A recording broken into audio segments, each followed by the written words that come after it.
வணக்கம். காலை நேர செய்திகள். முதலில் தலைப்புச் செய்திகள்.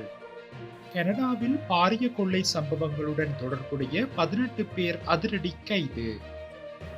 இலங்கையில் மற்றுமொரு வைத்திய மோசடி அம்பலம். விசாரணையில் சிக்கிய வைத்தியர்கள். ஜனாதிபதி தேர்தல் குறித்து உயர்நீதிமன்றத்திடம் இறுதி முடிவு. விவாகரத்து சட்டத்தில் மாற்றம். வைத்தியர் அர்ச்சுனாவிற்கு சுகாதார அமைச்சினால் வழங்கப்பட்டுள்ள கடிதத்தால் ஏற்பட்டுள்ள குழப்பம். மட்டக்களப்பில் இடம்பெற்ற குண்டுவெடிப்பு சம்பவம். விசேட அதிரடிப்படையினரால் திடீர் சோதனை. தொடர்வென விரிவான செய்திகள். கனடாவில் பாரிய கொள்ளை சம்பவங்களுடன் தொடர்புடைய 18 பேரை போலீசார் அதிரடியாக கைது செய்துள்ளனர். வீடுகளை உடைத்து கொள்ளையிடல், வாகனங்களை கொள்ளையிடல் உள்ளிட்ட பல்வேறு கொள்ளை சம்பவங்கள் மற்றும் குற்ற செயல்களுடன் தொடர்புடைய திட்டமிட்ட குற்றவாளி கும்பல் ஒன்றை சேர்ந்தவர்களே இவ்வாறு கைது செய்யப்பட்டுள்ளதாக தெரிவிக்கப்படுகின்றது. போலீசார் மேற்கொண்ட விசேட சுற்றிவளைப்பின் போது இந்த சந்தேக நபர்கள் கைது செய்யப்பட்டுள்ளனர். 150 குற்றவியல் குற்றச்சாட்டுகள் பீல் பிராந்திய போலீசார் இந்த கைது நடவடிக்கைகளை மேற்கொண்டுள்ளனர். கடந்த 6 மாத காலமாக இந்த விசாரணைகள் முன்னெடுக்கப்பட்டதாக தெரிவிக்கப்படுகின்றது. வீடுகளை உடைத்து கொள்ளையிடல், ஆயுத முனையில் கொள்ளையிடல் மற்றும் வாகன கொள்ளை போன்ற சம்பவங்களுடன் தொடர்புடையவர்களே இவ்வாறு கைது செய்யப்பட்டுள்ளனர். சந்தேக நபர்களுக்கு எதிராக 150 குற்றவியல் குற்றச்சாட்டுகள் சுமத்தப்பட்டுள்ளதாகவும் இவ்வாறு கைது செய்யப்பட்ட 18 பேரில் 2 பேர் 11 வயதுடைய சிறுவர்கள் எனவும் தெரிவிக்கப்படுகின்றது. கடந்த 2023 ஆண்டு நவம்பர் மாதம் முதல் இந்த ஆண்டு ஜனவரி மாதம் வரையில் சந்தேக நபர்கள் பல்வேறு கொள்ளை சம்பவங்களில் ஈடுபட்டுள்ளனர். இந்த கொள்ளை சம்பவங்களின் போது ஒருவர் படுகாயமடைந்து வைத்தியசாலையில் அனுமதிக்கப்பட்டதாக தெரிவிக்கப்படுகின்றது. சந்தேக நபர்களிடமிருந்து $1.12 மில்லியன் பெறுமதியான 12 வாகனங்களும் $55,000 பெறுமதியான ஆடம்பர பொருட்களும் மீட்கப்பட்டுள்ளதாக போலீசார் தெரிவிக்கின்றனர். கம்பகா சப்புகஸ்கந்த பிரதேசத்தில் வைத்தியரின் பரிந்துரை சீட்டு இன்றி வலி நிவாரணி மருந்துகள் போதைக்கு அடிமையானவர்களுக்கு விற்பனை செய்யப்படுவதாக தெரிய வந்துள்ளது. இதுகுறித்து தனியார் வைத்தியசாலை ஒன்றின் மருந்தாளர், தாதி மற்றும் காசாளர் ஆகியோர் கைது செய்யப்பட்டுள்ளதாக வலன மத்திய ஊழல் தடுப்பு பிரிவினர் தெரிவித்துள்ளனர். குறித்த தனியார் மருத்துவமனையில் இருந்து போதைப் பொருள் பாவனையாளர்களுக்கு விற்பனை செய்ய பயன்படுத்தப்படும் 53 டிராமடோல் மாத்திரைகளும் 548 பிராகாப்ளைன் மாத்திரைகளும் கண்டுபிடிக்கப்பட்டுள்ளன. முன்னதாக போலீஸ் உத்தியோகஸ்தர் ஒருவரை வலி நிவாரணி வாங்கும் முகவராக பாவித்து குறித்த இடத்தில் பணிபுரிந்த பெண்கள் கைது செய்யப்பட்டனர். அவர்களிடம் மேற்கொள்ளப்பட்ட விசாரணையில் குறித்த சட்டவிரோத விடயம் தெரிய வந்துள்ளதாக கம்பகா மாவட்ட உணவு மற்றும் மருந்து பரிசோதகர்கள் சங்கத்தின் பொதுச் செயலாளர் சட்டத்திரணி விக்ரமசேகர பண்டார தெரிவித்துள்ளார். குறித்த ஸ்தாபனம் ஓய்வு பெற்ற மருத்துவருக்கு சொந்தமானது. அத்துடன் களனி பிரிவுக்குட்பட்ட சப்புகஸ்கந்த போலீஸ் பிரிவிற்குட்பட்ட மாகுள தெற்கு பகுதியில் அமைந்துள்ள இந்த தனியார் வைத்தியசாலையில் மேற்கொள்ளப்பட்ட சுற்றிவளைப்பின் போது 5 வகையான வலி நிவாரணி மருந்துகளுடன் கூடிய 601 மருந்துகள் மீட்கப்பட்டுள்ளன. இவ்வாறான வலி நிவாரணி மருந்துகளை நீண்ட காலமாக பயன்படுத்தினால் உடல் உறுப்புகளுக்கு பாரிய பாதிப்பை ஏற்படுத்தும் என விக்ரமசேகர குறிப்பிட்டுள்ளார். இவர்கள் மூலம் இந்த போதைப் பொருட்களை மொத்தமாக விற்பனை செய்து வருவது தெரிய வந்துள்ளது. இந்த 3 சந்தேக நபர்களும் கம்பகா மாவட்ட உணவு மற்றும் மருந்து பரிசோதகர் பண்டாரவிடம் ஒப்படைக்கப்பட்ட பின்னர் இம்மாதம் 26ஆம் தேதி மகர நீதவான் நீதிமன்றில் ஆஜராகுமாறு அறிவிக்கப்பட்டு பிணையில் செல்ல அனுமதிக்கப்பட்டுள்ளனர். ஜனாதிபதியின் பதவிக்கால வரம்பை தீர்மானிக்க கோரி உச்ச நீதிமன்றத்தில் தாக்கல் செய்யப்பட்ட மனு நிராகரிக்கப்பட்டமை அண்மைய இலங்கை அரசியலில் பேசுபொருளானது.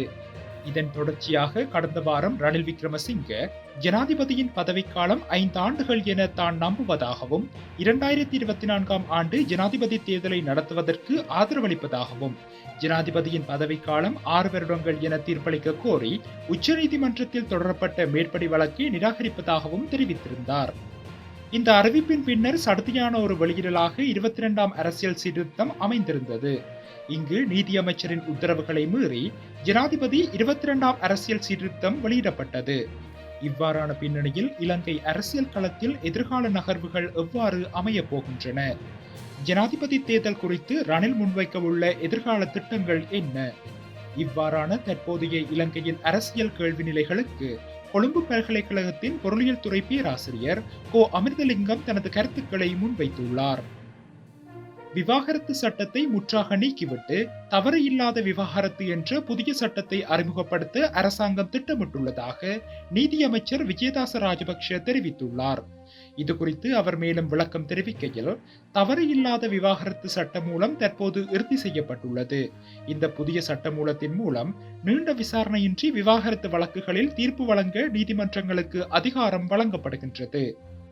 விவாகரத்து வழக்குகள் புதிய பரஸ்பர அங்கீகாரம், பதிவு செய்தல் மற்றும் வெளிநாட்டு தீர்ப்புகளை நடைமுறைப்படுத்துதல் சட்டம் மூலம் விவாகரத்து வழக்குகளில் வெளிநாட்டு நீதிமன்றங்கள் வழங்கும் தீர்ப்புகளை இலங்கை நீதிமன்றங்கள் அங்கீகரிக்க அனுமதிக்கும். நேற்று நிறைவேற்றப்பட்ட சிவில் நடைமுறை சட்டம் சட்டமூலத்தில் மின்னஞ்சல், வாட்ஸ்அப் போன்ற மின்னணு வழிமுறைகள் மூலம் அறிவிப்பதற்கான விதிமுறைகளும் அடங்கியுள்ளன. மேலும் விவாகரத்து வழக்குகளில் மற்ற தரப்பினர் வேறொரு நாட்டிற்கு குடிபெயரும் போது பதிலளித்தவர்களுக்கு தெரியப்படுத்தாமல் இருப்பது போன்ற நடைமுறை சிக்கல்கள் எழுந்துள்ளன என சுட்டிக்காட்டப்பட்டுள்ளது. பேராதனை போதனா வைத்தியசாலையின் பணிப்பாளர் அர்ச்சுன திலகரட்னவிற்கு அனுப்பப்பட்டுள்ள கடிதத்தில் தனது பெயர் குறிப்பிடப்பட்டுள்ளதாக வைத்தியர் ராமநாதன் அர்ச்சுன சுகாதார அமைச்சின் செயலாளரிடம் முறைப்பாடு செய்துள்ளார். சாவகச்சேரி ஆதார வைத்தியசாலையின் முன்னாள் பதில் வைத்திய அத்தியட்சகர் ராமநாதர் அர்ச்சுன தற்போது பேராதனை போதனா வைத்தியசாலையின் மருத்துவ அதிகாரியாக தரமிறக்கப்பட்டுள்ள நிலையில் இவ்வாறு குழப்ப நிலை ஏற்பட்டுள்ளது. இந்நிலையிலேயே வைத்தியர் அர்ச்சுன இது தொடர்பில் உடன் நடவடிக்கை எடுக்குமாறு வலியுறுத்தி கடிதம் மூலம் சுகாதார அமைச்சின் செயலாளரிடம் கோரியுள்ளார். குறித்த முறைப்பாட்டு கடிதத்தில் வைத்தியர் அர்ச்சுன சுட்டிக்காட்டியுள்ளதாவது, கடிதத்தில் உள்ள முக்கியமான பிழைகள் மற்றும் தெளிவின்மைகளை உங்கள் கவனத்திற்கு கொண்டு வருவதோடு இதற்கான உடன் திருத்தத்தை மேற்கொள்ளுமாறு கேட்டுக்கொள்கின்றேன். பேராதனை போதனா வைத்தியசாலையின் பணிப்பாளர் வைத்தியர் அர்ச்சுன திலகரத்னவிற்கு அனுப்பப்பட்ட கடிதத்தில் பல தவறான தகவல்கள் மற்றும் தவறான அறிக்கைகள் உள்ளன.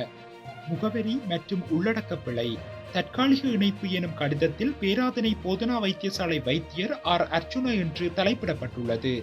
இந்த வசனம் நீங்கள் தற்காலிகமாக பேராதனை போதனா வைத்தியசாலையில் மருத்துவ அதிகாரியாக இணைக்கப்பட்டுள்ளீர்கள் என்று தெளிவற்ற முறையில் குறிப்பிடுகின்றது.